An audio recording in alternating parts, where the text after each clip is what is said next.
那个我们上课了哈，那个学生就赶快就坐啊，学生赶快就坐啊。好，我们今天邀请到的讲者是来自交通大学王承佑老师啊，王承佑老师。那我稍微介绍他一下，他是宾州大学毕业哈，那2017年开始在这个交通大学任教这样子。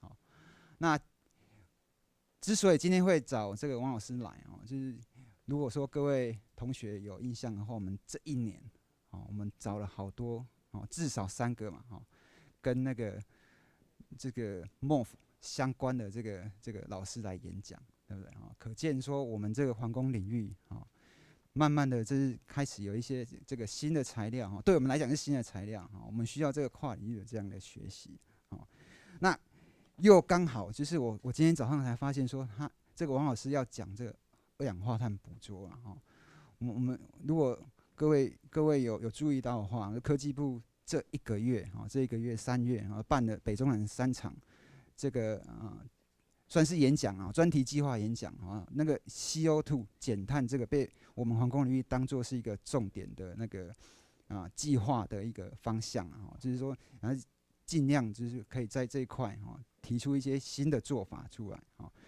比如说像 CCUS 像今天王老师要讲的这个Carbon Capture Utilization and Storage 这个非常新的议题。那刚好今天有这个机会我们可以在一场演讲学习到这两个这个议题的一个结合从特别是王老师他是材料领域的就是材料就是交大材料系所这样材料领域的一个不同的见解我希望我们今天可以有非常多的收获那话不多说，我们就欢迎这个王老师他的演讲，谢谢。好，谢谢施老师哈。那因为我接到的消息是那个到这边有外籍生，所以我接下来可能就会用英文来就是报告。不过如果等会各位结束之后有任何问题，或者说中途有任何问题，都可以用中文提问。然后我也很欢迎大家就是可以在演讲中间就是叫我停下来，这样这是非常欢迎的不要因为觉得说好像会到讲者的那个步调不好意思举手，这个没关系，请举手。So good afternoon. My name is Chen Wang. I'm from National Yangming Jiao Tong University, and I'm happy to have a chance to give you a talk at Zhongshan University, National Sun Yat-sen University. So today my topic is about MOF, and I try to apply MOF, metal organic framework, and the metal oxide composite for catalytic reaction, for CO2 absorption, for CO2 conversion and utilization. So today I will mainly focus or cover these 4 topics. The first one is mainly about carbonate catalytic reaction, so it's not really related to CO2, but carbonate CO3, that's kind of related reactions. For the second and the third topic, I will talk about the CO2 gas adsorption. So mainly about the how to absorb CO2 and partially talk about how to release the CO2. And the last part is a recent work. We are working on photocatalytic CO2 reduction reaction. This is a collaborative work with National Taiwan University and National Tsinghua University. So it's mainly about photocatalysis. So first of all, let me introduce myself. I graduated from chemical engineering a long time ago, and I switched to material science in my master's degree. I was working with titanium alloy, so you can see that as a big switch from chemical engineering to light alloy research. And then I went to Institute of Nuclear Energy Research for like 5-year research experience. And then I went to Penn State University in the United States. My PhD major is energy and mineral engineering. So I mainly work on energy part, which is hydrogen adsorption, hydrogen storage. And I also got a minor in chemical engineering. So you can see that I have really broad educational background. So after that, after my experience at EINER, I started to work with hydrogen storage, mainly with this material, MOF, metal organic framework. So I just realized that you have had few speakers about talking about MOF. So I think you are kind of familiar with this material, but still I provide an introductive slide here. So MOF, metal organic framework, which is also called porous coordinate polymers, it is constructed by metal clusters and organic ligand. So you can see that it behaves like a Lego, like a toy. From bottom up, the metal ions can be captured by the organic ligand, and the other side of the ligand can capture another metal cluster, and then forming a 1, 2, or 3 dimensional structure. So this material, as you can see, is a crystal. Usually for porous material, for example, like active carbon, it's amorphous. So you wouldn't see such a beautiful, highly crystallized structure, but this is crystal. And another interesting property is that because the crystal structure with very uniform porosity, that leads to very high specific surface area. For carbon, like active carbon, usually is about 1,000-ish meters square per gram, but MOF can reach at most, to my understanding, almost like 7,000 meters square per gram. So the surface area is extremely high. And because of the construction by metal and organic ligand, it's relatively easy to synthesize the material with proper selection of the metal clusters or different types of organic ligand.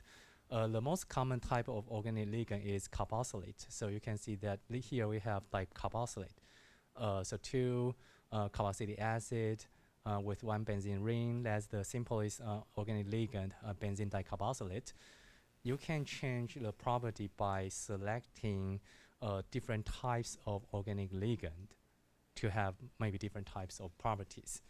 And also, because as I said, I use MOF for hydrogen storage by catalytic method to improve the capacity of hydrogen. So this is not my paper, but this is a very common way to incorporate metal nanoparticles. For example, if you have amino groups and you try to protonize it to make it like NH3+, so the positive ion could attract the negative ion like this PtCO4 2-. And then after boron hydride reduction, you can get palladium nanoparticles. So it's relatively easy to modify with the desired properties. And not to mention that because of the selection of organic ligand or because of the gate opening behavior, you can control the porosity. So that's the reason why, as a high surface area material and regular porosity, here you can see so many applications in the literature, like high surface area materials. So the first thing we can think about is catalysis, or sensing, like Professor Huang is working with sensing, so I think that's also, MOF is also applicable about sensing. So in my research, in my group, I mainly work on these 4 topics. So I work with hydrogen storage, so hydrogen adsorption, so that's about the energy part. I use catalyst to improve the room temperature hydrogen storage capacity, so that's related to catalysis. Today I'm talking about CO2 adsorption, so that's related to separation. And later I will show you that MOF is also a photocatalyst because it has band gap. And that's the reason why you can see that one application in the literature is semiconductor. So MOF can be used as a semiconductor because of the band gap. So we also use that property of MOF to make MOF as a photocatalyst for CO2 reduction. And very recently, I started to work with Biopart, but we just started, so currently we don't have any promising results yet. So that's the introduction of MOF. So let's see how MOF can be applied in a catalytic reaction. So the first reaction I'm going to cover is transesterification。这个中文叫转酯化哈，酯类的酯就是转酯化，你们有机化学应该有学过哈。So MOF as a high surface area material, if we make it as a composite with some active sites, then we can use MOF to stabilize catalyst. So for example, here are some papers. You can see that here they use the MOF UIO66 with amino functionality, and they try to incorporate platinum nanoparticles, and they found that it has some interesting catalytic reactions can be occur on this material. And also here's another example where, as I show you, that the simplest organic ligand in MOF is benzene dicarboxylate. So here we have a benzene with 2 COOH at both ends, and then with functionality X. When X is H, so just benzene dicarboxylate, or a methyl group, or amino group, then the products will be different. So here are the example of MOF as a catalyst. And in the literature, there are basically two ways to make MOF with catalyst as a composite. The first way is called ship in a bottle, which means we have the MOF formed first. So the bottle is like a MOF. So you have MOF formed first, and you try to incorporate the active sites inside the MOF. So remember the example I showed you where we use amino group to attract the palladium and ions, and then reduce it to get palladium nanoparticles. That belongs to shipping a bottle method. So in this method, you can see solution impregnation, or you can see some CVD method, or just simply grind your MOF with the catalyst. They belong to shipping a bottle method because the MOF is formed first. Here I would like to introduce a new, relatively new concept. It has been proposed for only a few years, which is called MOF-derived material. So MOF is a material with organic part and metal clusters. And as you guys know, that MOF is delicate, is sensitive to moisture. So researchers are thinking, how about if we heat it arbitrarily, I mean under control? So in that case, for example, in this case, they use nickel MOF, and they carbonize it, pyrolyze it, and then they can get carbon-based material with nickel nanoparticles within this material. So I personally label this, or I personally characterize this into a shipping bottle because, again, MOF is formed first. So that's one way to incorporate catalyst into high surface area MOF material. The second method is called bottle around a ship. So from the name, you can see that your nanoparticles or your catalyst are formed first, like this. You build the ship first, and then you try to build the bottle around the ship. So in this case, your nanoparticles form first, and then you synthesize the MOF with the presence of the nanoparticles, which is slightly similar to this method. You can see that in this group, they try to get gold aggregates first, and then synthesize MOF around their gold nanoparticles. So there are basically two ways to prepare the MOF with the catalyst. Okay, so that's back to our reaction. So for transesterification, the process is like this. This is just a refreshment for your memory on organic chemistry. So you can see that here we have an alcohol, ROH, and here we have an ester, and they have different organic groups, R prime and R double prime. So the transesterification is the switch between the organic groups. So the reaction is like this, and this is our target reaction. We start with glycerol and carbonate, and we try to make the glycerol carbonate. The reaction is like this. In order to boost the reaction, we have two types of catalyst can be applied. One is acidic catalyst. So imagine that you put your alcohol and ester into acidic environment. Then because of acidic environment, it's going to donate the proton to your carbonyl group. And once you donate the proton to your carbonyl group, make it more electric field. So it's going to accept the alcohol when it is deprotonized to facilitate the reaction. So that's the first idea, to apply the acidic catalyst. On the other hand, we can also consider the basic catalyst, because we all know that for alcohol it's kind of difficult to get rid of this hydrogen. So if you provide the basic catalyst, it's easy for us to remove the H over here and make the RO minus.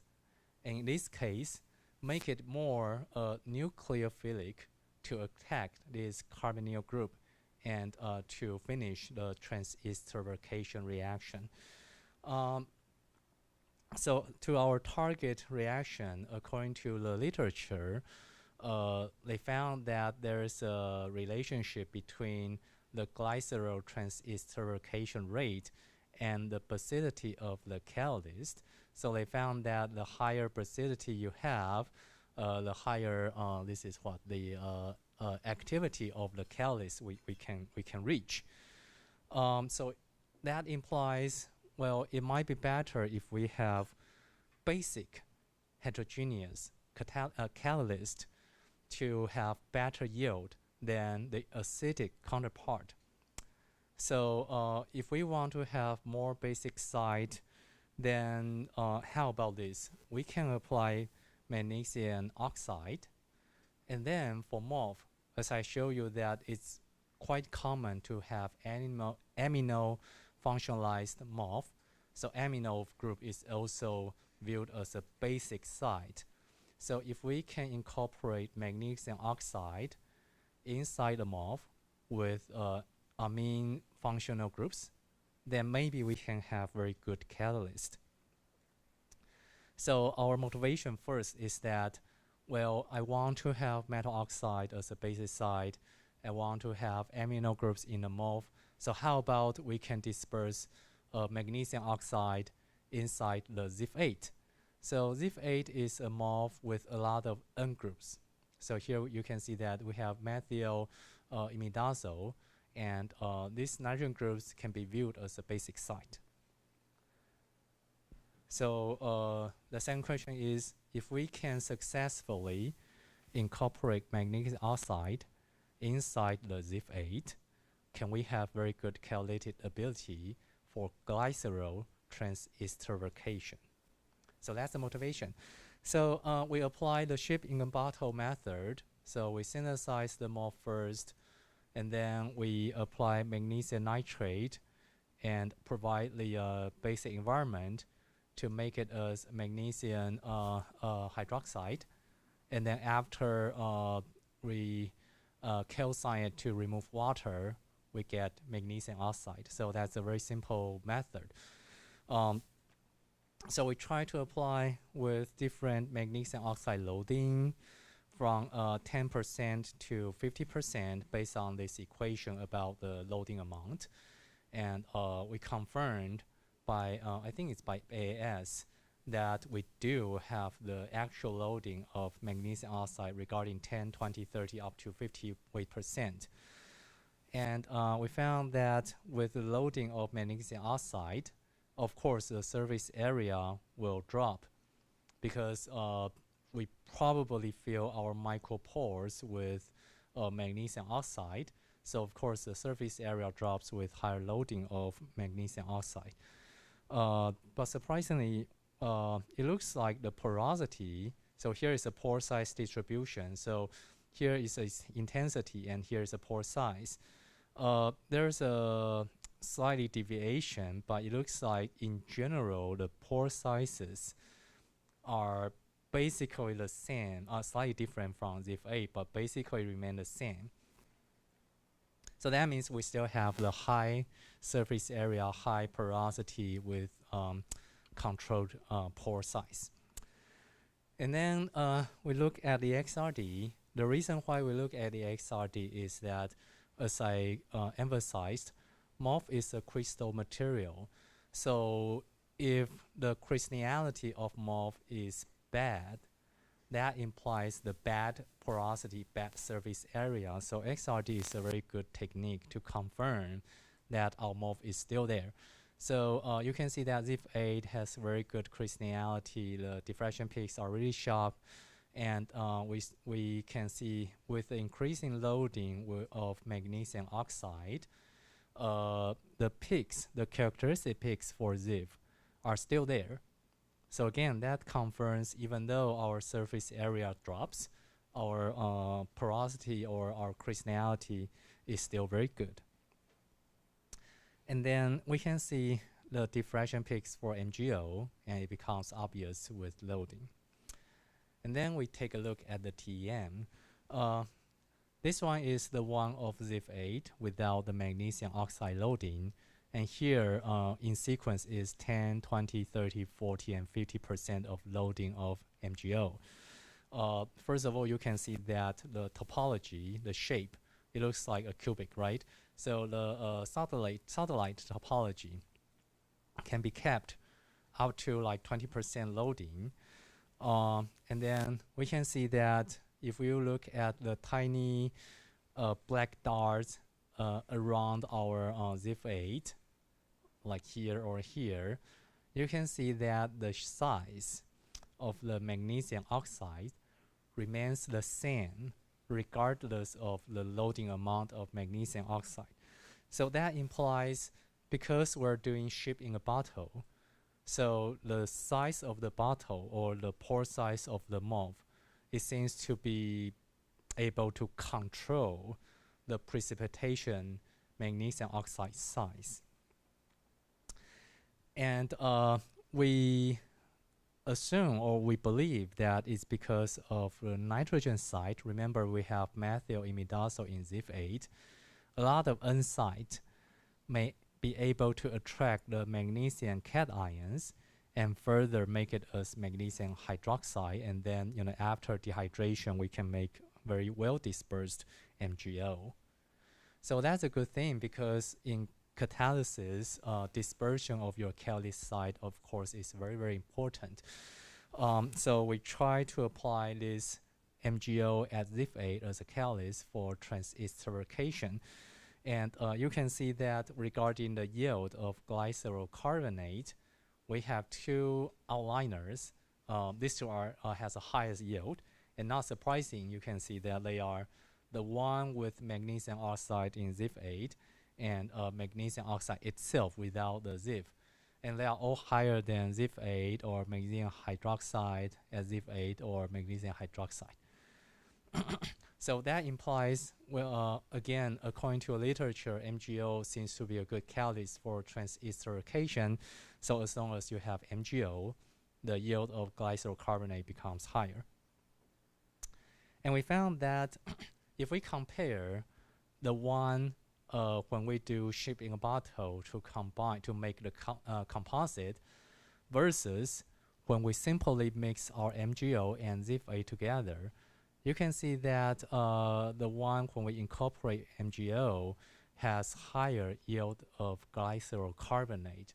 So that again implies because our ZIF8 has very high surface area and has a nitrogen group to disperse the magnesium, and we may have very good dispersion of MgO, and that leads to very good catalytic reaction. So we propose a mechanism. We assume that maybe both as acidic site and basic sites are important because if you remember from the previous slide, I show you that I know MgO is still high, but it seems to us that MgO and ZIP8 has synergistic effect to this transesterification reaction. So we believe that acidic site, like zinc species, like metal clusters, and basic site, like the nitrogen in methylimidazole and MgO, are both beneficial to this transesterification reaction. So for the first part, a quick summary is, well, we can successfully load MgO inside the ZIP8 microporosity, and we can reach very good dispersion of MgO. So the dispersion is very uniform, and we can reach relatively good catalytic activities. And this was a work, collaborative work between our group and my college classmate, Professor You Wenyue at National Taiwan University. Okay, so finally, the second part is the real part about the CO2 capture. So we're thinking, since magnesium oxide can be well dispersed in ZIF, so how about we directly apply this material, this composite, for CO2 absorption? So let's take a look at CO2 absorption. I need to say that I'm not the expert in CO2 absorption, so here are just the very quick literature review. There are different types of CO2 adsorbents. Adsorbent 就吸附材料哈，因为我都是做氢气吸附，所以我是顺势就做二氧化碳的吸附哈。For CO2, for carbon dioxide adsorbent, one way is to do for low temperature solid CO2 adsorbent, and MOF, of course, is one possibility. To apply this material, we need to consider adsorption behavior. So I know you guys are not from chemical engineering, but for adsorption, there are three ideas: TSA, PSA, and VSA. Stands for temperature swing, pressure swing, and vacuum swing. So let's consider temperature swing. If you have your gas in your system and you try to reduce the temperature so you get high adsorption capacity, and then when you apply heat, you can release those adsorbed gas. So by the swing of the temperature, you can reach adsorption and desorption behavior. And similarly, higher pressure or vacuum environment can be applied to, to absorb and desorb, to recycle your material. So that's a low temperature CO2 capture idea. And also we have what they call intermediate and high temperature solid CO2 adsorbent, like metal oxide. So the reason why it may be a good idea is because you can consider like for like zinc oxide, when it reacts with CO2, it becomes zinc CO3, so carbonate. So here is the phase diagram. So you can for zinc oxide. So for zinc oxide, the adsorption and desorption temperature is about 1 to 200 degrees Celsius. For magnesium oxide, yeah, here's the reaction I want to show you. So MgO plus CO2 becomes MgCO3, and at 1 bar, 1 atm CO2, the adsorption desorption temperature is about 400-ish. And for calcium oxide, it's about like 900-ish for 1 atmosphere CO2. So in the industry, to my understanding, it involves the carbonation and calcination process. So for carbonation, we expect that our metal oxide like CaO, when it reacts with CO2, we get CaCO3, the carbonate, and then we release the energy. On the other hand, if you want to remove like calcination or decomposition, to remove the CO2 from CaCO3, you need to have energy input. in order to make magnesium oxide back and release the pure CO2 gas. So in that case, we need to take a look at the delta G and the capacity of CO2. So if you look at this figure, the MgO, let's look at the black dot first, MgO, CaO, and ZnO. MgO has the highest capacity, over 100 weight percent, 25 millimole per gram of CO2. And CaO is over here about 80, zinc oxide is about 54. But if we look at the red dot, like magnesium oxide, which is over here, and the zinc oxide is over here, it has relatively small numerical value of enthalpy change and gas-free energy change.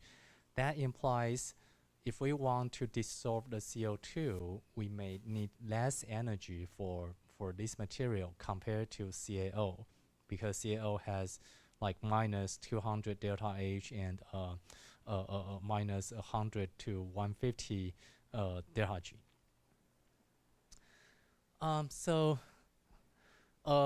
So before we do an experiment, I want to give you the idea of how much usually for materials to capture CO2. So here is the MOF at 0 degrees Celsius. You can see that the capacity is about 10 weight percent to about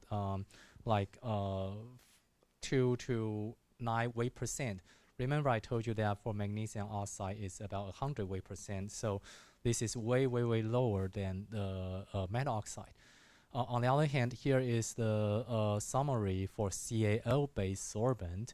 And you can see that it can reach about 16 millimole per gram, 5 millimole per gram. As I show you, for CaO, 18 millimole per gram stands for about, if I remember correctly, about 80 weight percent. So you can see that for metal oxide, it has much, much higher capacity than MOF, but the operation temperature is a concern. We need to have like 700 degree for absorption, 850 for desorption. On the other hand, for MOF material, we actually need to have lower temperature in order to capture a lot of CO2. So both ends are like, one needs high temperature and the other needs low temperature. Okay, so in order to solve the problem, the energy demanding problem, one way is to recycle the energy. So here you can see that if we do absorption, we can release a lot of energy. So in industry, if we can recycle those energy, use a heat pump, then we can apply those energy for regeneration. So that's for regarding the energy demanding concern.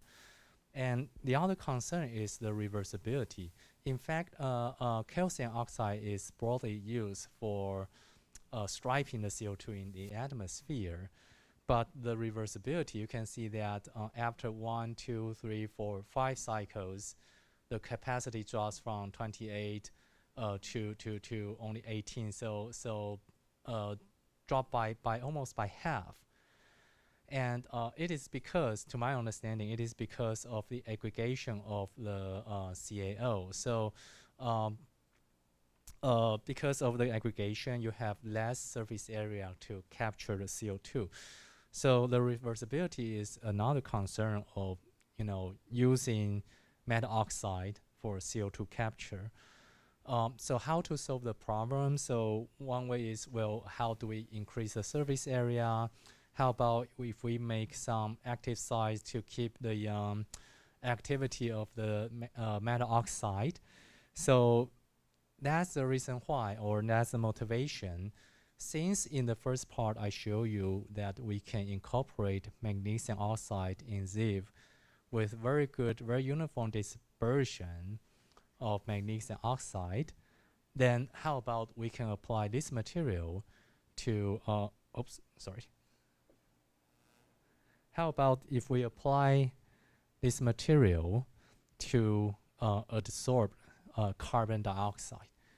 And here we select zinc oxide and magnesium oxide because these two oxides, they have relatively small delta G and small delta H. So for regeneration, we expect to have less energy to be consumed. So that's, and the second motivation is that, well, if we can make our metal oxide small, is it possible we can have lower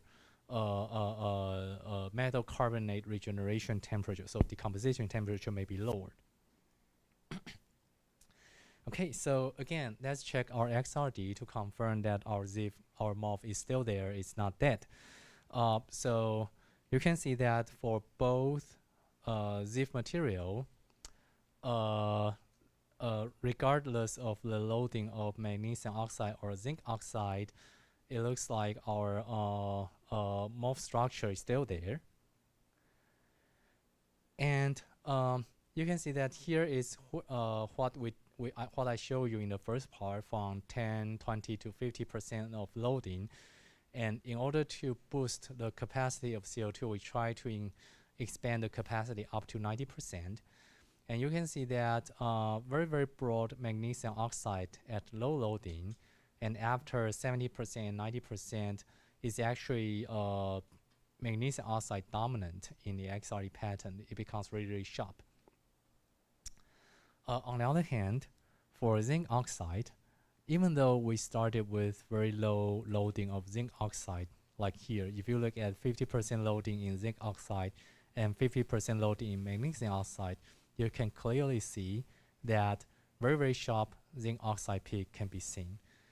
So sharp peak, according to the Schiller equation, if you know the X-ray diffraction, according to the Schiller equation, very sharp peak implies very large crystal size. So that's not a good sign. That implies our zinc oxide is really huge. Okay, so and then we do our surface area analysis. Both material has reduced surface area with loading of metal oxide. That's not surprising. But it is surprising to look at the shape of the nitrogen isoforms. I know that you're not the expert in adsorption or texture property analysis, but by looking at the shape, you can see that the shape changes when we incorporate magnesium oxide, but the shape doesn't change at all when we incorporate zinc oxide. The shape changes, according to IUPAC definition, changes from type 1 to type 4, implying that it was originally microporous material as type 1 into type 4 with hysteresis implying mesoporous material. So that implies the loading of magnesium oxide changes the porosity of ZIF. On the other hand, for the zinc incorporated one, it remains type 1. So even with high loading, it still behaves like a microporous material. So if we look at the pore size distribution, as I show you that in the first part, I also mentioned that it looks like the pore size is expanded with loading of magnesium oxide, but in zinc oxide case, it doesn't change at all, remain unaltered. So let's check the XRD. Sorry, let's check our TM. And as I showed previously, up to 50% the magnesium oxide size is kept within like less than 5 to 10 nanometer. And after loading up to 70 and 90%, you can see that the loading becomes, you know, when the loading becomes higher, the size of magnesium oxide becomes larger. So good dispersion can be kept before 50%. On the other hand, for zinc oxide, 10% seems to be okay. We have relatively good dispersion of zinc oxide. But at 30%, remember, we're still doing ship in a bottle. So we expect that our ship, which is zinc oxide, should be incorporated inside the MOF porosity. But it looks like in 30%, 50%, low magnification, high magnification, it looks like those zinc oxide, they stay outside the ZIF. They didn't go inside. They stay on the surface of the ZIF. And that corresponds to very sharp XRD peak for zinc oxide because it doesn't go into the micropore. So it looks like, because we started with zinc hydroxide, so it looks like the zinc hydroxide stay outside the ZIF. And we assume that because we're using the ZIF-8, which uses the zinc as a metal cluster, so maybe on the surface of our ZIF we have uncoordinated zinc, and that serves as a seed to have exterior zinc hydroxide grow, and then further becomes no zinc oxide to be confined inside the micropores of the ZIF, so they stay outside.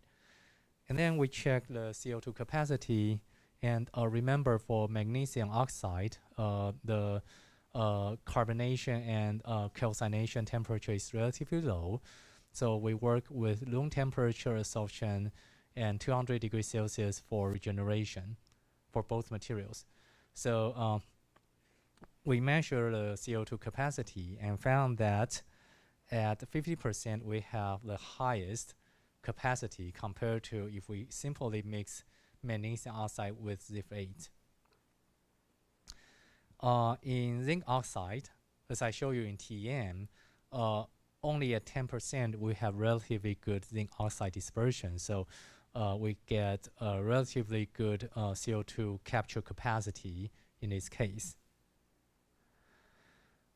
So the reason why there are such a huge difference, if you look at the y-axis, remember in the previous few slides I show you the literature data. They have like 5 millimole per gram or 10 millimole per gram, and here we can only reach like 1 millimole per gram or 0.3 millimole per gram. The first possible reason is, of course, magnesium oxide in general has higher capacity of CO2 than zinc oxide, so that's the first reason. The second reason, of course, is because for magnesium oxide, we have better what we call the confinement of magnesium oxide in ZIF, and that's why compared to the counterpart of magnesium oxide with ZIF-8, it has much higher capacity. And then we try to measure the kinetics. Let me just very quickly skip that because equation doesn't matter.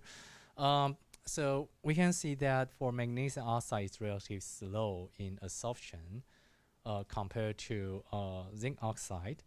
But if you look at the absorption rate, I mean the absolute rate, because here the capacity is much higher. So of course the rate regarding millimole of CO2 per gram of catalyst per gram per minute is actually very fast.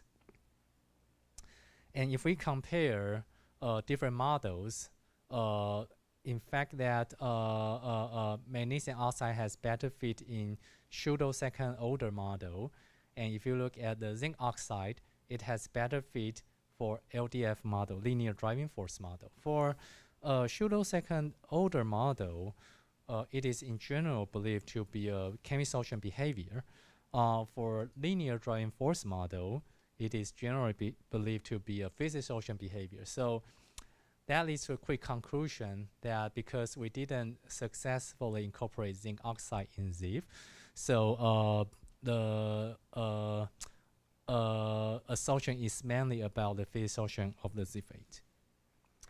And finally, we try to check for TBD desorption, temperature proportion desorption of CO2, and we found that for pure magnesium oxide, the desorption peak occurs at 400 degrees Celsius, and for those magnesium oxide incorporated in ZIF, we have relatively lower temperature for desorption. So yeah, so this is the second part. It seems to us that we can increase the CO2 capacity, even though still much lower than the literature data. But by this method, we can increase the CO2 capacity of magnesium oxide by doubling it. And we also can reduce the regeneration temperature. So it was published by our group in Journal Hazard of Material. The third part is the mole dry carbon, and for your information, this is unpublished data, so please do not make a copy. So if you remember, I told you about the MOF-derived material, which is, we all know that MOF is sensitive, MOF is delicate. So how about we manually decompose it into carbon? So this is an example. They heated their MOF, and then at 900 degrees the zinc evaporated, and then they can get a material which looks similar to MOF, but it becomes carbon only. So that is called the MOF-derived carbon or ZIF-derived carbon, MDC or ZDC.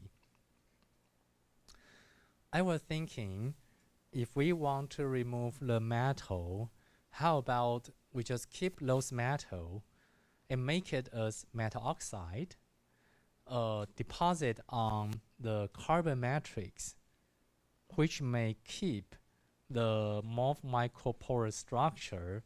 So in that case, we can have high surface area of carbon, we can have well-dispersed metal oxide, and those metal oxide may be good for CO2 absorption. So yeah, maybe it's better than the conventional, solvent method of metal catalyst doping. So the motivation is that, how about we start with calcium MOF? Because as I told you that CaO, calcium oxide, is a very common CO2 absorption material. So I started with calcium BTC, benzene tricarboxylate, as a MOF, and try to make MOF-derived carbon with CaO. The second thing is, according to literature, the cerium oxide, because of the oxygen vacancy in cerium oxide, it is beneficial for CO2 absorption of CaO. So we were thinking, well, we can introduce cerium ions into calcium MOF, and we pyrolyze it and make it as cerium oxide doped CaO on MOF-derived carbon. And the third idea is that, well, we can replace the benzene tricarboxylate ligand into what we call the DABA.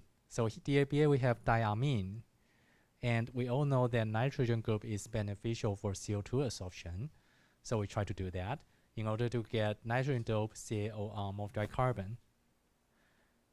And we ask ourselves, well, do these materials, these two, cerium doped and nitrogen doped MOF-derived carbon, do they have good CO2 capacity, and do they have very good cycle life?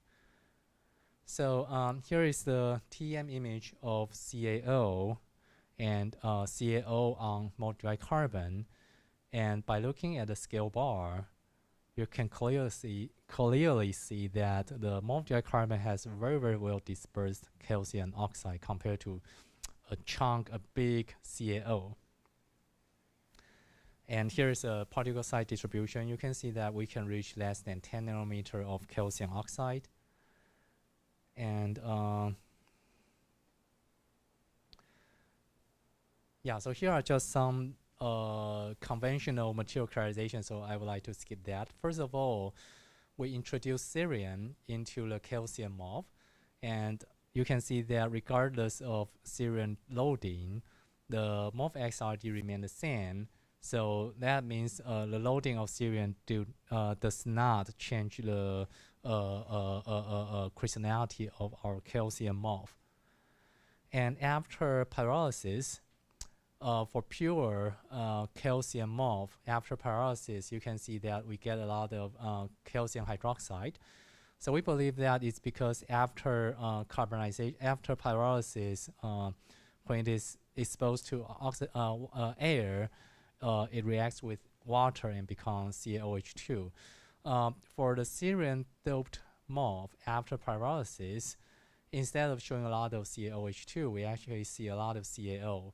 So it seems to us that cerium can prevent the formation of calcium hydroxide.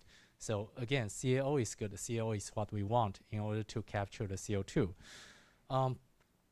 The IR remain the same, the TGA remain the same, so they all show that cerium does not change the property of calcium MOF.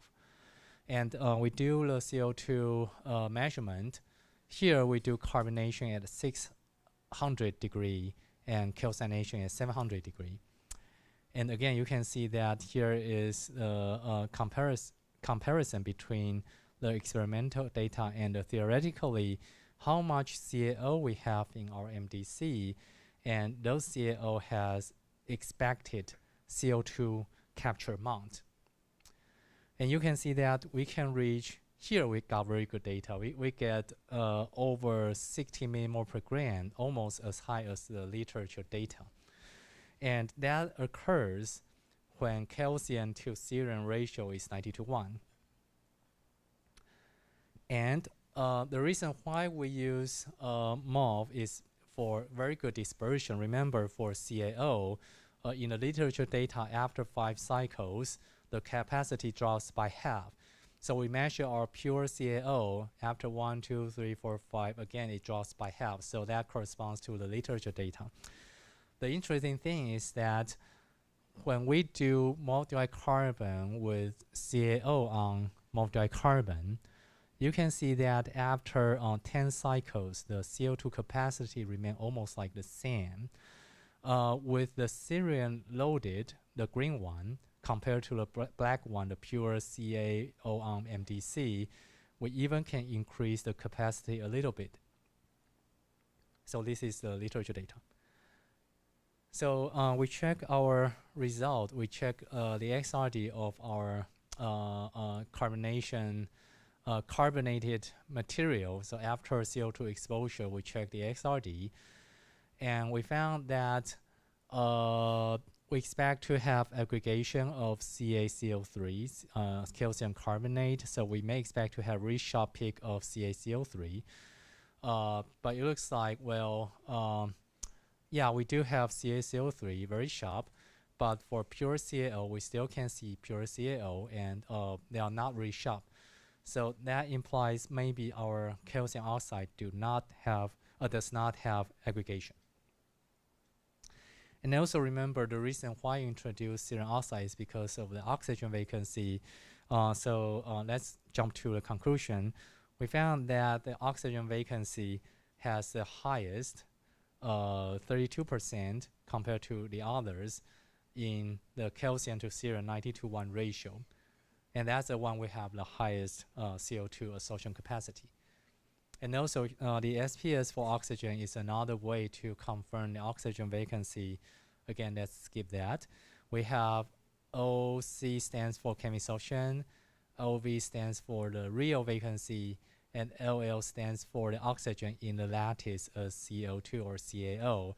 And again, you can see that the CaC ratio is 90 has the highest OV ratio, which is the oxygen vacancy.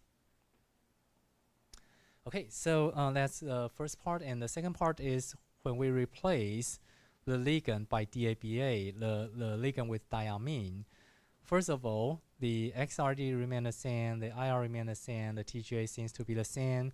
So the mixed ligand of DABA with BTC does not change the characteristic or the long-range order structure of MOV. And after pyrolysis, it looks like without the cerium, all our calcium oxide becomes calcium hydroxide. And we measure the CO2 capacity, and we found that because the majority is CaO on MDC, so we still can have very high millimole per gram, which is over 60 millimole per gram, as I said, which is almost like the theoretical maximum capacity of CaO. And this one is much, much higher than expected value when the ratio is 1 to 10. So when we introduce 10 times higher of amino functionalized organic ligand, we have higher capacity of CO2. However, regarding the cycle life, you can see that all those materials has reduction in cycle life, not as good as cerium. The only one which is good is the ratio 1 to 10, and again, which is slightly higher than calcium MOV dicarbon. And we check the XRD, and it seems to us that except for the ratio 1 to 10, where we have small peak of CaO, all the others has really sharp CaO peak. maybe that implies the aggregation of CaO, and that's the reason why when CaO aggregates, the capacity drops because we reduce our surface area of metal oxide. Okay, and here is the because we expect that after carbonization of our MOF, we have nitrogen doped on our derived carbon, so we check the XPS for pyridinic here, gravitic, and pyrolytic nitrogen. And we found that for the one with higher CO2 capacity, we have a much higher ratio of pyridinic nitrogen here. So it looks to us that pyridinic nitrogen could be beneficial for CO2 absorption. Yeah, and here is the kinetics. Again, let's skip to the conclusion. If you look at this figure, you can see that CAC90 and CAMOF has much higher absorption rate compared to DABA, even though DABA has very good capacity of CO2. So here's the third part of the presentation, that we try to make calcium MOF and make it a CaO on MOF dicarbon, and we found very good capacity. And with introduction of cerium, which introduced the oxygen vacancy in cerium oxide, we can, keep the cycle life of our CO2 absorption amount. Okay, the last part is photocatalyst. So again, let's consider why we have the idea of photocatalyst. First of all, for CO2 reduction, titanium oxide as a photocatalyst is a really common photocatalyst for CO2 reduction, especially the anatase phase.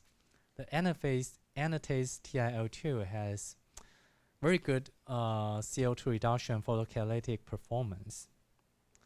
That's the first thing. The second thing is the carbon-based material, because of the electron conductivity.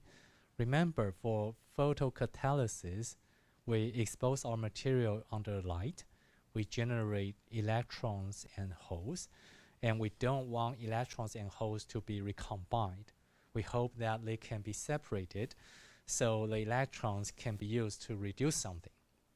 So if we can take our electrons away in order to avoid possible recombination of electrons and holes, of course we can improve our photocatalytic ability. So carbon-based material has been reported to be very good in photocatalysis, and nitrogen doping like pyridinic and pyrolytic site in carbon are effective to both CO2 absorption. I just showed you that pyridinic is beneficial to CO2 absorption, but also in the literature, they are viewed to be good for CO2 reduction as well. And not only about the photocatalyst, some transition metals like cobalt and ruthenium may serve as a co-catalyst in photocatalytic CO2 reduction. So from here you can see that, well, I want to have metal oxide, I want to have carbon, I want to have nitrogen doping on carbon, I want to have metal. Isn't that the same as what we have been doing? We can introduce our metal oxide in MOF, and we can carbonize our MOF to get carbon material. If our ligand has nitrogen, we may have nitrogen doping, as I show you in the third part.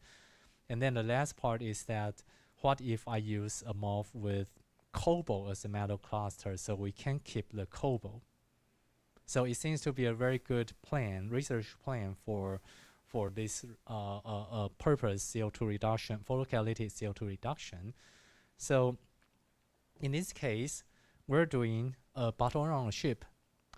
So we introduce TiO2, which is formed first, and then we introduce cobalt and methyl imidazole to form ZIF67, to have ZIF67 with TiO2. And then after we form this, we carbonize it in order to get possibly nitrogen doped carbon, because our methyl imidazole has nitrogen, and in the third part I have shown you that nitrogen doped carbon can be reached. So we can get nitrogen doped carbon. We expect to have cobalt to form cobalt nanoparticle, and we introduce TiO2 as a photocatalyst to have electrons and holes. So we combine everything together, and we hope that we can get TiO2 in anatase phase with nitrogen doped zinc carbon with cobalt from this composite pyrolysis. Yeah, so in this part, we will test pure cobalt ZiFDI carbon versus the cobalt ZiFDI carbon with the introduction of TiO2 and see how the photocatalytic reaction goes. The first part is ZiFDI carbon with cobalt nanoparticle. So we use TGA for ZiF67, and you can see that the decombination temperature occurs about 400 to 600 degrees Celsius.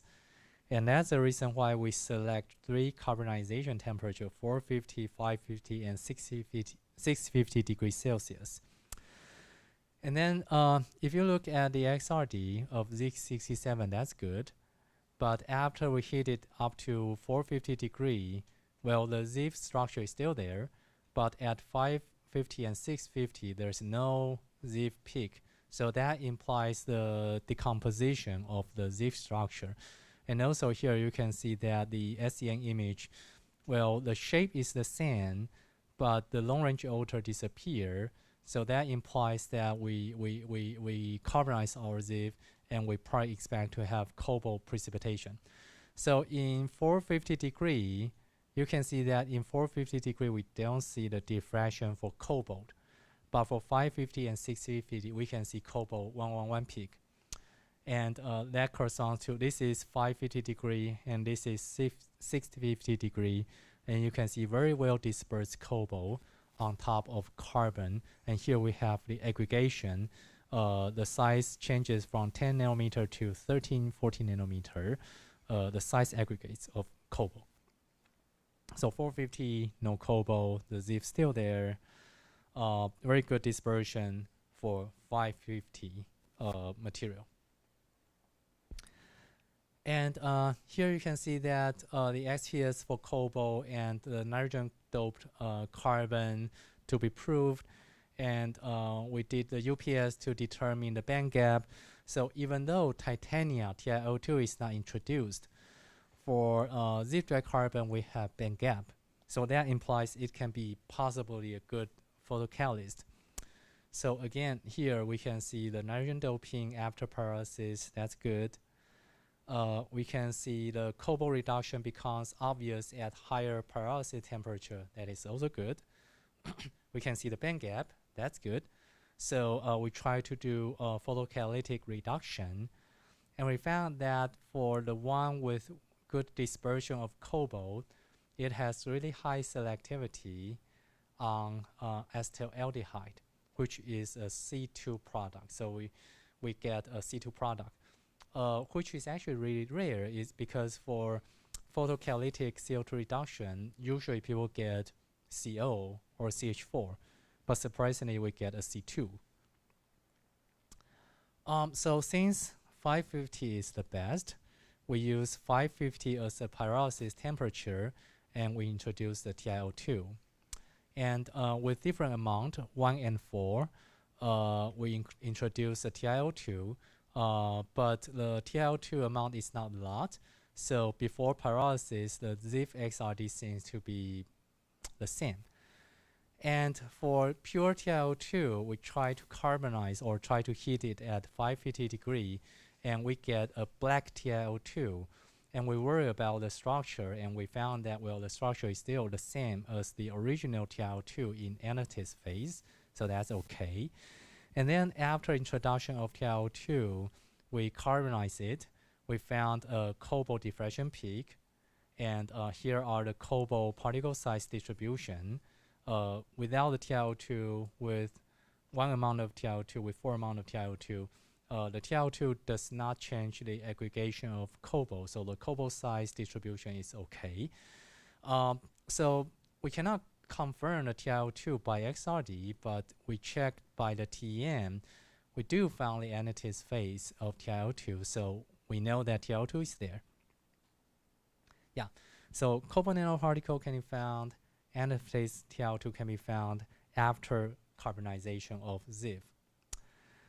And we check the XRD, we check the XTS, and it's very interesting. We found that when we heat our sample, I mean by pyrolysis or by directly heating the TiO2, when we get the black TiO2, we see the peak shift. This blue shift suggests possible oxygen vacancy in TiO2. And also you can see that the oxygen has a similar peak shift, again, suggests the oxygen vacancy. So probably because of the TiO-C or TiO-N bonding, that switch or reduce the oxygen and make it as an oxygen vacancy. So here is the photo of the black TiO2. So for pristine TiO2, after heated, it becomes black. But the XRD, remember on the previous slide, the XRD is still the same, so they are still in a test phase. But when it becomes black, regarding the UV visible spectrum, that implies the material is absorbing the light, the visible light, and that's why it's black. So if you look here, we do have a higher absorption of light from 4 to 800 nanometer.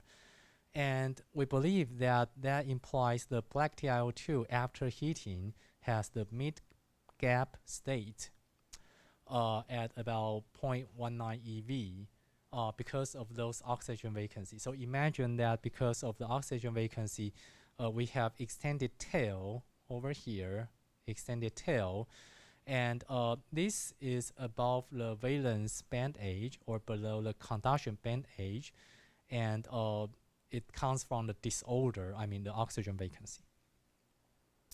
So we checked the photocatalytic reaction, and we found that for ZIF carbon with titanium T4, we has the highest selectivity for acetone, which is a C3 product. So that's again very surprising because, as I said, usually people get CO or CH4.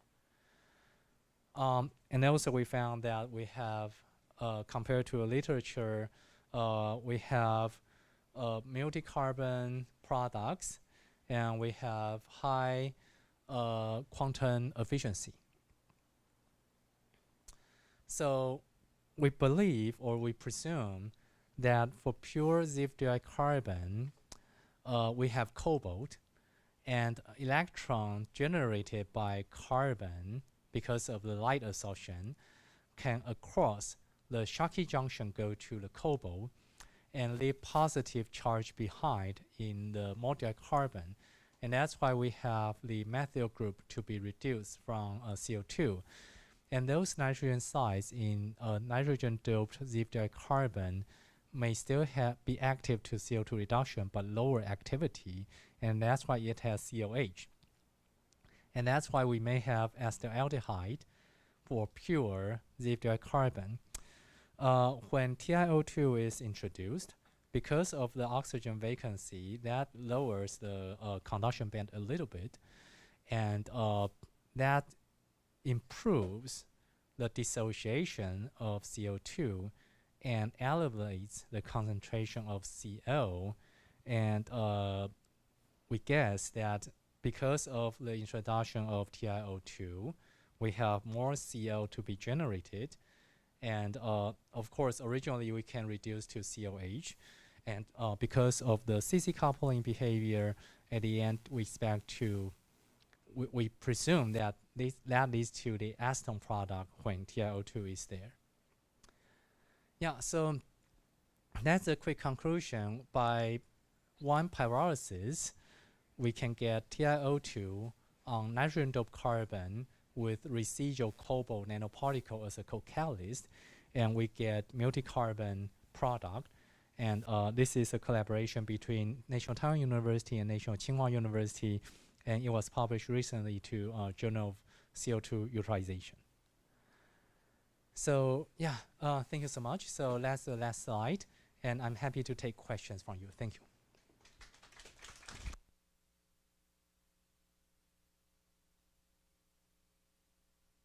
非常精彩的演讲啊，那内容也做得非常丰富啦哈。这个我相信各位同学有非常多的问题。那我刚刚有跟那个王老师讨论一下，因为今天晚上住高雄哈，所以我们今天就问好问满，好不好？好，那有问题的现在可以提出来。好，我们先让那个。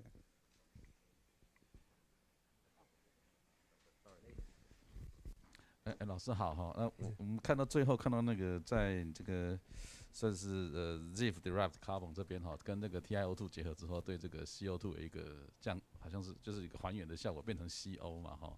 那这 CO 是吸附在它的跟它那个什么东西，跟它那个上面的 oxygen vacancy 可能就是结合在那里。那这个可以再释出，然后再进一步使用嘛？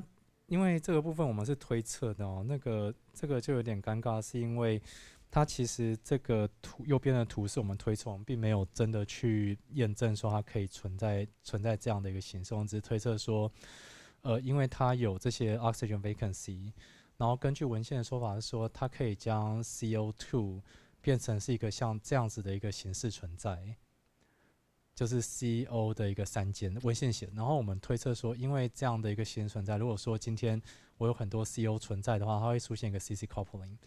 那如果有 CC coupling， 再加上刚刚说过，就是我们会出现那个 COH 哦，因为那个在 liquid carbon 有证明说它有 COH 的存在，然后以及 COH 会持续的去还原成就是 CH3 哦，因为刚刚说 cobalt 它还原力比较强，会变成 CH3， 所以我们是推测说，在这个情况下，如果有 CH3 的添加，它会变成是 acetone， 所以我们不确定，不认为说它真的会出现，也不是说不认为啊，我记得。那个 GC 有看到 CO， 我印象中是有，但是我看一下这边的数据来看，对，这边没有做，但是我记得那个数据 GC 是有跑出 CO， 但是那个量好像太低，所以我们就不管它那样。对。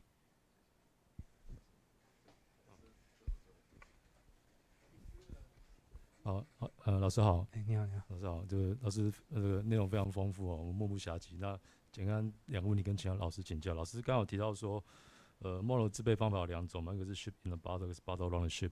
然后看老师4个简报都有运用到，那有没有说这两种方法是怎么样去决定要采用哪种方法？是哪种方法是比较有效的？是第一个问题。第二个问题就是说，刚才提到第二个的 CO 跟 ZNO 的这个比较，好像我记得说 ZNO 它的效果好像是比较差，主要是它在这个骨架外面，因为 ZN 的关系，它做沉积嘛。那是不是跟你这个 MO 骨架，如果不是选择 ZIP 的话，有没有其他的合适的这个 MO 的形式，可以让这个如果是用 ZNO 来做的话，会有更好的效果？如果不选择这个 MO 的话，是，哇，这个问题太重要了，抱歉我没有很深入去探讨这样。那首先就是究竟什么时候要选择所谓的 ship in a bottle， 什么时候要选择 bottle on a ship？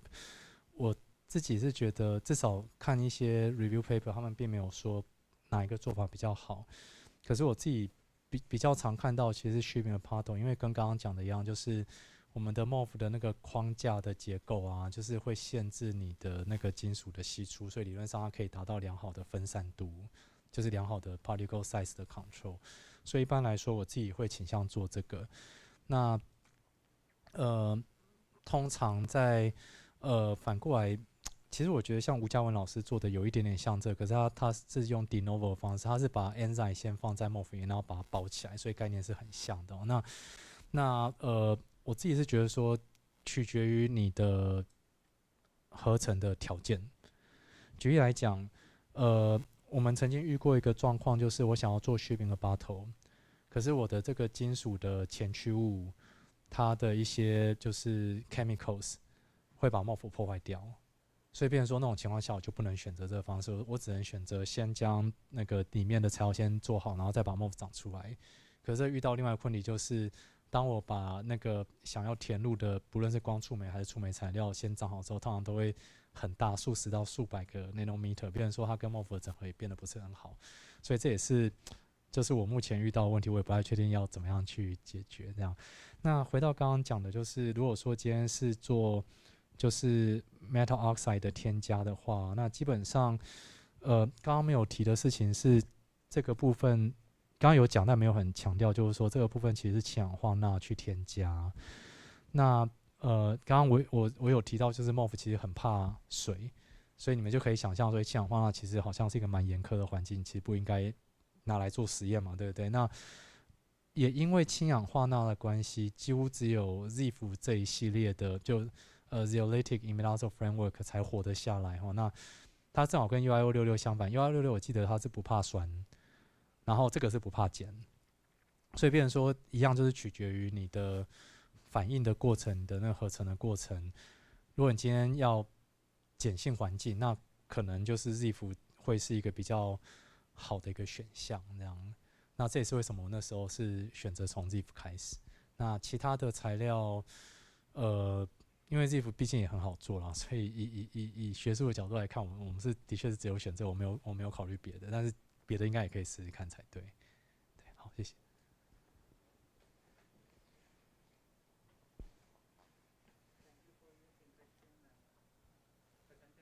Yes.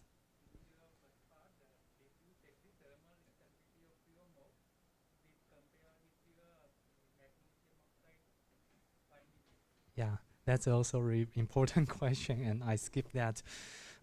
So in CO2 absorption, I show you the phase diagram over here, and you can see that the temperatures are relatively very high, like 400-ish, 500-ish degrees Celsius, as you mentioned. And also I emphasize a lot that MOF is delicate for environment like water or even heat, even though I didn't say it. So I'm glad that you asked this question, and that's the reason why for zinc oxide and magnesium oxide, I use ZIF as the support to carry those zinc oxide and magnesium oxide, because in those cases, according to the phase diagram as I show you, zinc oxide, the operation temperature is about 100 degrees. Magnesium oxide is roughly about 400 degrees, still acceptable for MOF. But if we use calcium oxide, then it's a disaster because no MOF can survive at 900 degrees Celsius. And that's why for calcium MOF, we select MOF dicarbon instead of MOF. Yeah, that's the reason. Thank you.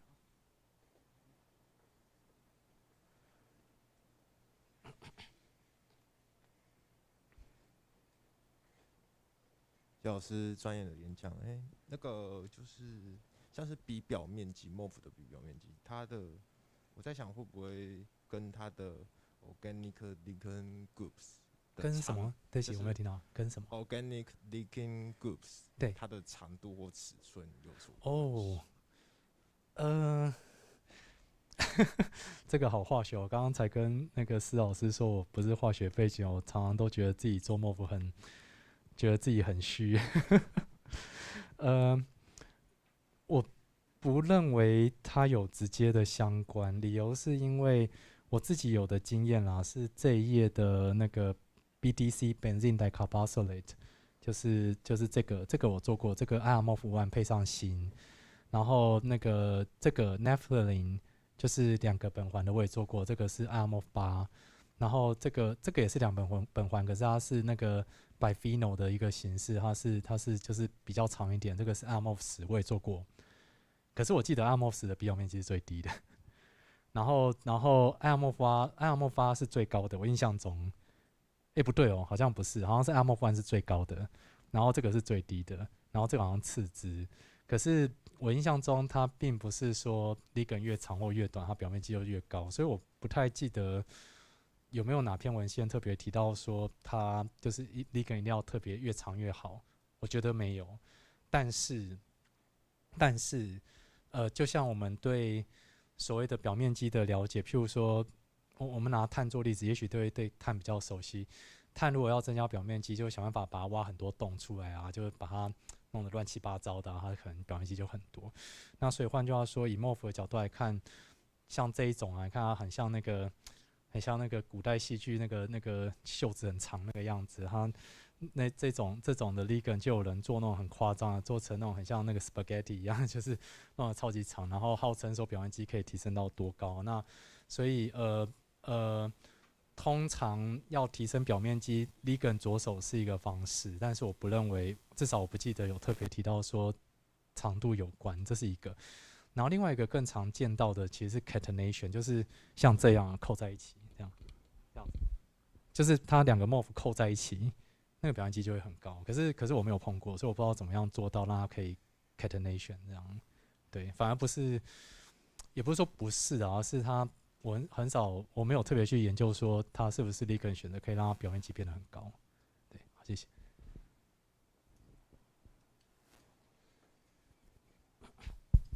老师你好，我想请问一下，就是 morph 它有比表面积比较大的优势，那如果利用在二氧化碳捕捉或是氢气的捕捉，那老师会觉得说受到金属的种类影响，或是比表面积比较显著？哦，对，那个二氧化碳我先跳过，抱歉，那个我真的不好意思讲自己是专家，所以二氧化碳的部分我就先 skip 掉。但是氢的部分啊是这样子，那个氢的话它一般来说我们会希望表面积越高越好。可是，在除氢这件事情，表面积越高越好，当然是正确的，但是不见得用得到。理由很简单，因为像刚刚那个二氧化碳的例子，我知道我不应该讲二氧化碳，但是刚刚在这边的图表啊，不是有秀给各位看说，就是左边的 table 都跑出来才那个8个微 percent、5个微 percent， 然后它的 total 可以到100个微 percent， 就少人家很多。右边这个是16个 millimole， 等于是70-80个微 percent， 就差非常多。morph 真正问题是它对氢或 CO2 的亲和力都太低，所以你表面积拉得再高，好像意义也不大。那变成说像这边，它就得放到那个0度 C， 或者是氢的话，是一般都是液态氮的温度，它 capacity 才会高的很多。所以变成说，的确以发 paper 的角度来看，大家都在思考说，是不是表面积越高，储气量就越高，也真的是这样子。但是如果说以实用的角度来看，那种很严苛的高压低温环境，像刚刚讲 TSA、PSA， 那就是那个 temperature swing assertion 这件事情，就是变成说它势必是耗能的啊，只能这样讲。以除氢的角度来看，变成说你除氢是为了要想用氢的高重量能量密度，可是为了要储存下来，它的能量就耗得非常的多，就非常的吃亏这样。所以目前我也不是很能直接说什么方式是唯一一个可以达到高储氢量的一个方式，但是就反正学术圈大家都在试啊，对。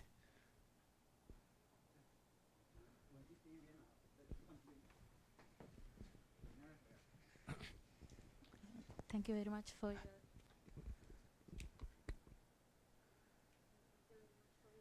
presentation.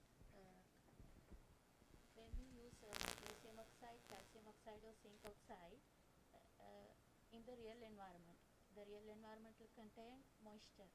So maybe it can react with moisture, H2O, and create magnesium hydroxide, zinc hydroxide like that, calcium hydroxide. So to remove this moisture, it means the hydroxides convert again into oxides. Maybe we have to heat around 300 to 400 Celsius. So you mentioned that metal organic frameworks can be applied in low temperature. So is there some limitation when we absorb the carbon dioxide in real environment due to the moisture, or no effect? Yeah, that's a really difficult question, because when we do the CO2 absorption, as you can see, we use 1 atmosphere of CO2. That actually is not the real environment for post-combustion method. After combustion from the power plant, we try to stripe out the CO2. So the quick answer is that I don't know, because I don't know how the moisture environment could affect our capacity, because when we do the absorption, as I showed here, we basically provide the simplest environment. Like here you can see, we just keep it at CO2 without the oxygen, without the water, and then calcine it in nitrogen, again without the moisture effect. So I really don't know how moisture could affect the result. But again, I personally think that there should be some problem when moisture is there, but I just didn't do an experiment to test that. Yeah, thank you.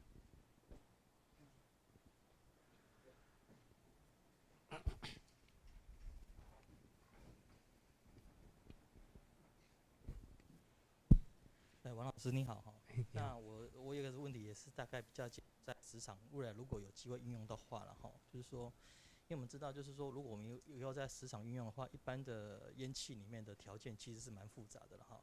除了说 CO2 的部分之外，还有一些 NOx 啊、SARS 啊，甚至 VOC 等等哈。那想请老师，不晓得老师有没有大概可以知道说，像莫夫这种材料的话，会不会在我们假设我们的标的是 CO2 的话，那这些 source NOx 是会它造成一些干扰这样子？是，哇，这也是一个非常难的问题。我老实说，我没有特别去看文献说莫夫对那些所谓的烟道气体的一些就是 sensitivity 这件事情，我没有特别去看。那所以我真的不太确定说莫夫在这样的一个极端环境下，它的譬如说气体捕捉的能力是这样，我就不是很清楚。但是我自己是觉得说，我猜测啦，因为莫夫其实是对水的敏感度相当高，所以我个人猜测，如果是一般的气体的话，我猜的，这真的是猜的，我猜可能影响不大，但我真的不是很敢确定。但我指的影响是指说对它结构上影响，但是它会不会影响它的就是气体捕捉或气体分离的能力？我觉得这个就很难说。我觉得会有可能，因为那个像我们这边的做法是在它的所谓的微孔，就2奈米的孔洞里面去塞氧化物。那所以其实我应该要做的实验是所谓的 breakthrough curve， 就是混合气进去，看它到底吸了什么，然后排出来是什么。但是我没有做那个，所以我是直觉认为说，那个如果今天它里面的气体种类相当多的话，也许今天 MOF 对某一种气体它的选择率比较高，反而变成对 CO2 的选择率就比较低。但是我没有做实验，所以我就很难回答。然后我也没有特别去看那个相关文献，就是对，所以这个就很不好意思，我可能没有真的很回答到你的问题，这样。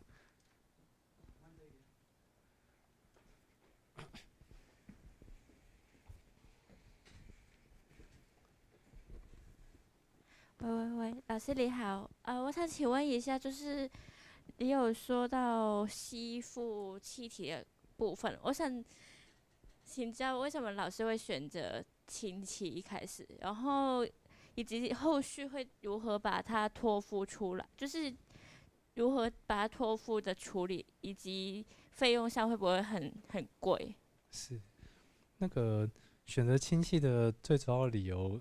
说实话，有一点像是任务导向，像刚刚施老师有提到，就是环工学们有任务导向这样子，所以我当初最早是因为我硕士毕业，2004年毕业的时候，我在核能研究所工作，那个时候核能研究所要转型，所以才会做所谓的新能源的题目，然后我们那时候就开始做氢能。那所以你想想看，今天MOF的表面积这么高，比火箭弹高了2倍、3倍、4倍，然后火箭弹本来就是做气体相关的目的用的，那拿来做氢的研究，当然就变得很合理，这样，所以这应该是第一个问题。那第二个问题变成说，其实除氢正好刚刚有跟施老师有提过，除氢大致上分2个方向，一个是以材料的角度出发的话，分成是物理吸附跟化学吸附。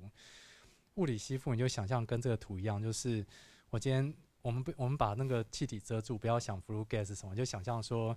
你把你的 MOF 丢在氢气里面，然后你给它一太淡的温度，它就开始吸，然后你要用的时候，你可能就也许减压，也许增温，就是减压就这边嘛 ，PSA 增温就这边讲 TSA， 就 temperature swing 或 pressure swing， 然后让那些氢可以就是脱浮出来。那可是这一类的问题就变成说，像你刚刚讲，它会用到低温或高压，就势必会很耗能。那这个我也是没办法回答你，我没有去算它耗能到底能不能补偿它本身带有的能量，我不清楚，我没有算。但是这是一个问题啦。那反过来说，这一种就是物理吸附，因为你不预期氢跟你的 MOF 会有形成化学键。可是反过来说，如果你今天是methyl cyclohexane， 就是6个碳，你想象一下6个碳像苯环一样，然后上面有个甲基，然后如果今天这6个碳每个碳吸2个氢，就是 CH2 嘛，或者说每个碳只有吸1个氢，变成很像苯环的东西，它变成是一个所谓的异相的氢载体。所以这种东西就变成说它不会真的去管温度或压力，因为它就是一个化学键，就像一个就是你不会担心说苯环在加热之后或者是高温之后它可能会发生什么事情，不会，但它就是很稳定的东西。那所以它反而变成说你要用一个触媒去帮助它氢可以吸附或脱附，所以大致上分这2种形式去做这样。那以前者的话就是会希望说，像刚刚那位同学问的，表面积越高越好啊，它对出现有帮助，有帮助，可是你还是得靠低温或高压。那你后者来看，就变成说，我们是不是有一个良好的触媒，可以帮助这些所谓的有机物去氢化 hydrogenation 跟 dehydrogenation 的差别？这样，对，好，我应该都回答完，只有这2个问题嘛，对不对？好，谢谢。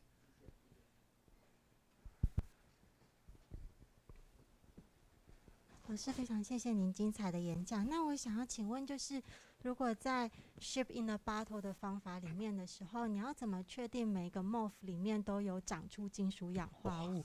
那另外，如果金属氧化物今天是在溶液里面形成的话，您是怎么把它跟你的化合物去做分离的呢？谢谢。哇，这个问题非常难哦。那个 ship in a bottle 的确最大的问题就是我们不知道它是不是会长在里面。所以通常，譬如说我最常做的是长白金，因为我通常长白金是为了氢储存。那通常我如果长5个微% 白金的话，如果我今天去做 ICP， 我大概只有长上去3或4个微%，就它一定不会100%上去，这是一定的。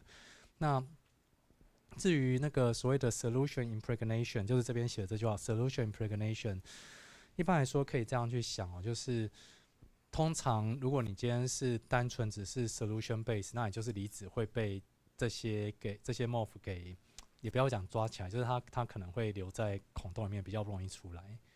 所以它在你事后还原或者是事后加入氢氧化，它就会在里面析出。那这是一个。那反过来说，那我怎么样确定它真的可以跑到里面？其实我真的很难确定。所以文献里面有些方法叫做，最近1-2年我才看到有一个方法叫 double solvent， 就双溶剂法。那双溶剂法就很有意思，它的意思就是说，今天如果你 MOF 是疏水性的，然后你的孔洞里面是亲水性的，那它就很简单，它就把 MOF 先放在那个溶剂里面，然后让它 disperse 在溶剂里面，然后因为它内部是亲水性的，所以它就会去将你的那个离子啊，就放在水相溶液里面，然后把2个混在一起，然后就希望说用这种方式可以帮助那些离子借由溶剂的方式进到孔洞里面去。那我是试过，但我觉得从 ICP 来看，可能跟刚刚从5个微% 掉到3-4个微%，我觉得好像差没有多少。所以也不是说人家是噱头啦，至少这是一个就是科学研究的一个进程。我预期我有这个假设，我试试看会不会成功这样。所以就是也有人这样做过，但我觉得就是效果好像，我也不敢说它一定就是没效或者一定有效，就是各种方式都有了。对。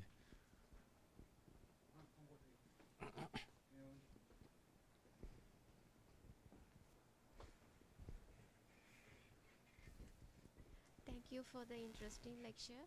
And I have a question.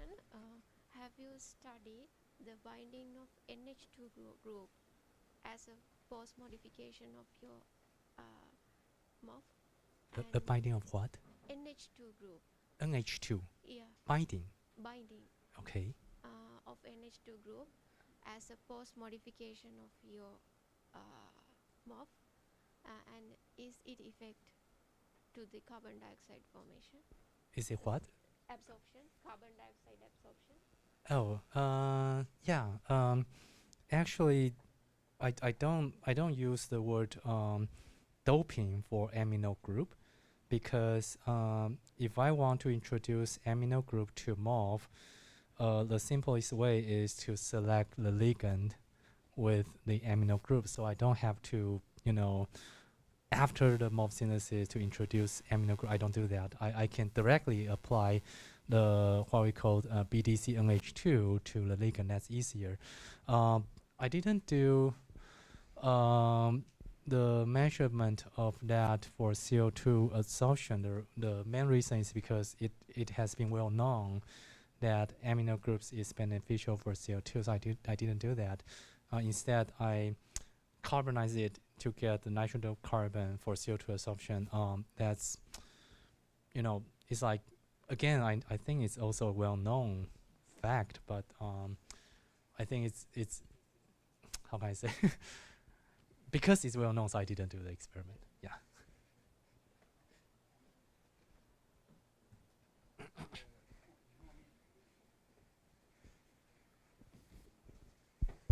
谢谢老师的演讲。我想请问老师有关光催化实验有关光源选择上的调控吗？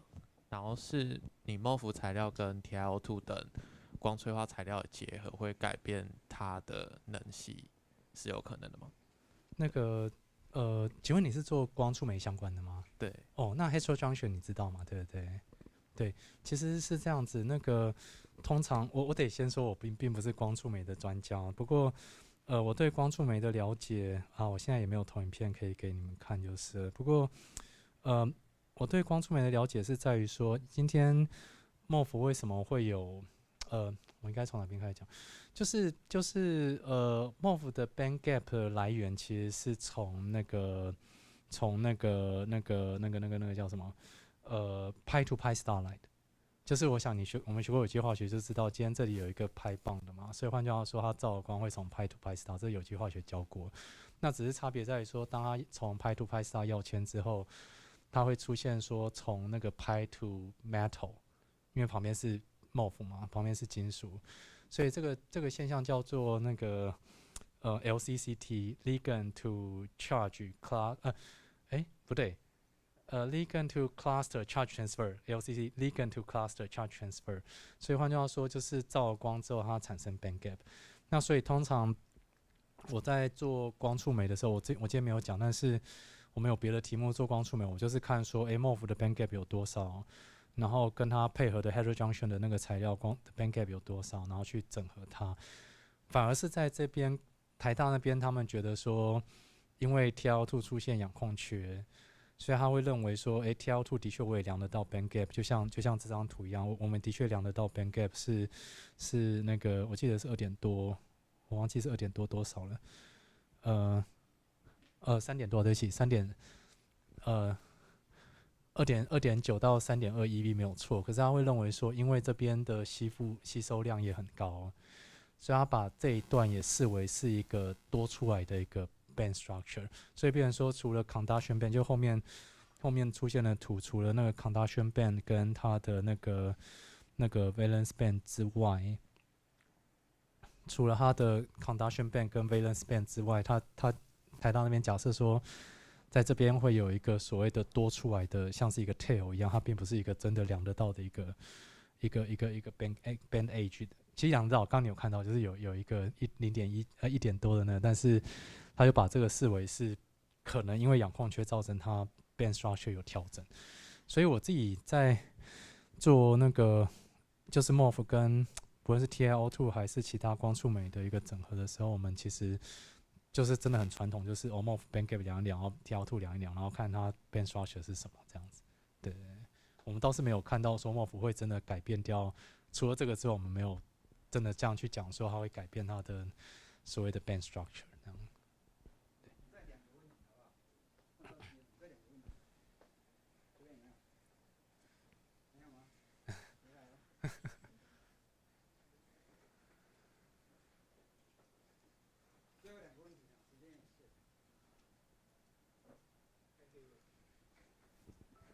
Thank you, Professor, for your presentation. It's very useful for me for my research in the future. In my research, I must create a multi-meta catalyst. Could you give me advice among of many MOF, which one is the best? I can do this for my research. Can you repeat the application you are using? I want to use the catalyst in the oxidation process. Oxidation process in the basal solvent.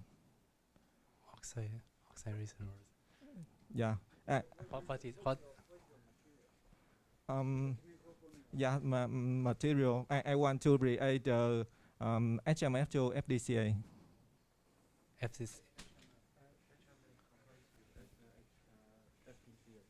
FD 什么 ？FDCA 那是什么？抱歉，是一个 reaction 呢。然后 HMF 是纯，对，他说有没有什么样的一个建议可以去把它做氧化？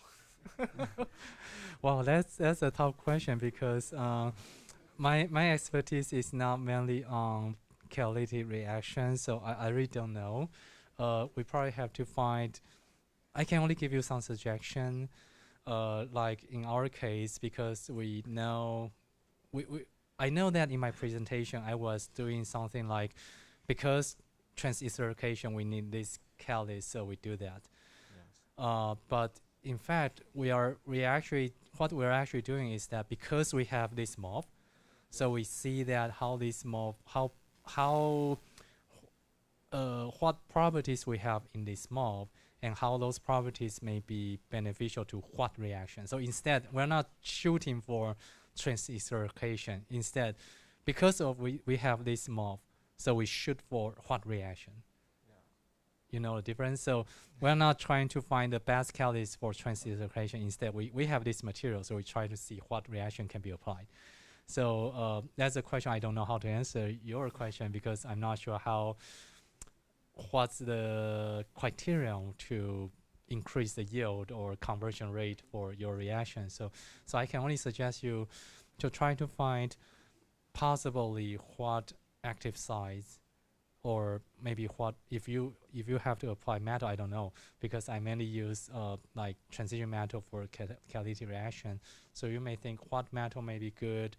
If you want to use platinum, then how to disperse platinum in MOF, and then is the MOF the best choice to you? Then that's what you have to think about.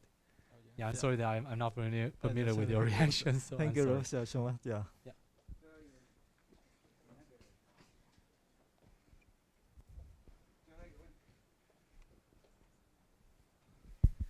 非常谢谢老师精彩演讲。那学生这边有2个问题想要请教一下老师。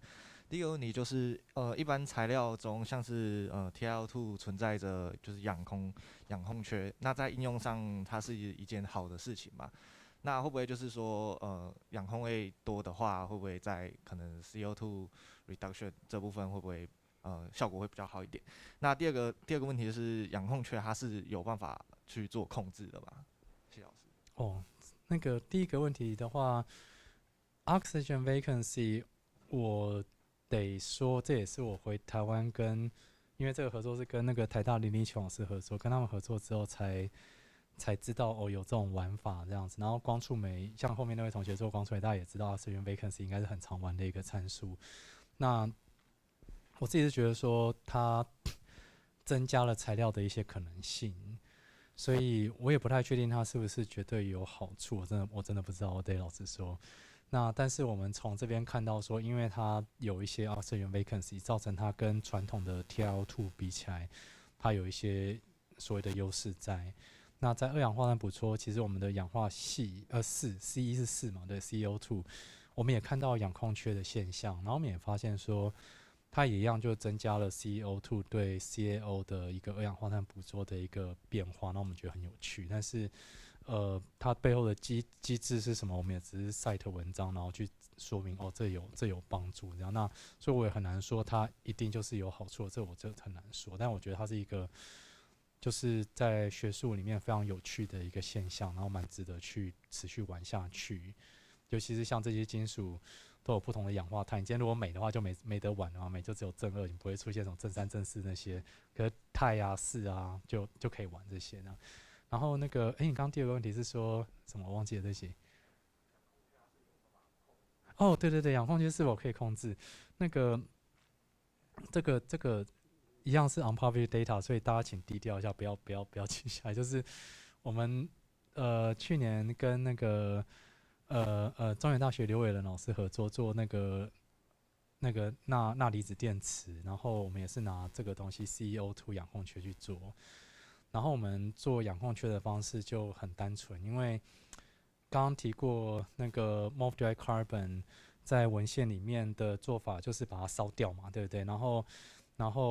然后蛮多人是希望留住碳而已，因为他觉得说金属我就不要，我只要碳。所以像那个亚麻乌吉，那个就是 Kevin 的师兄嘛 ，Kevin 的学长这样，亚麻乌吉他好像也是只留碳哦，不对，他也会留金属。然后这个是那个另外一个团队忘记名字，他们就可能不要金属，但是怎么讲，就是我自己是觉得说那些金属留着是有好处的，所以今天如果有一篇 paper 是这样做的，它我记得是铜的 MOF， 它在碳化的过程中，它给它真空环境去加热，或者是空气环境去加热，它发现它可以得到 CuO、Cu2O 跟铜。环境不一样，它得到的结果就不一样。所以我们跟刘老师的合作也是这样，我就是给他不同环境去烧，然后我们就得到不同氧控缺。然后你说可控制吗？对，它是可以控制，但是我很难跟你说它可以控制到，譬如说多少是有氧控缺的，我觉得这可能很难。但是它是可以控制的，对。但是我不太确定，一般在玩，尤其后面的同学可能比较熟，就一般光触媒在玩氧控缺那种玩的，我就不是很清楚。我这边是从 MOF 的角度出发，这样。好，谢谢。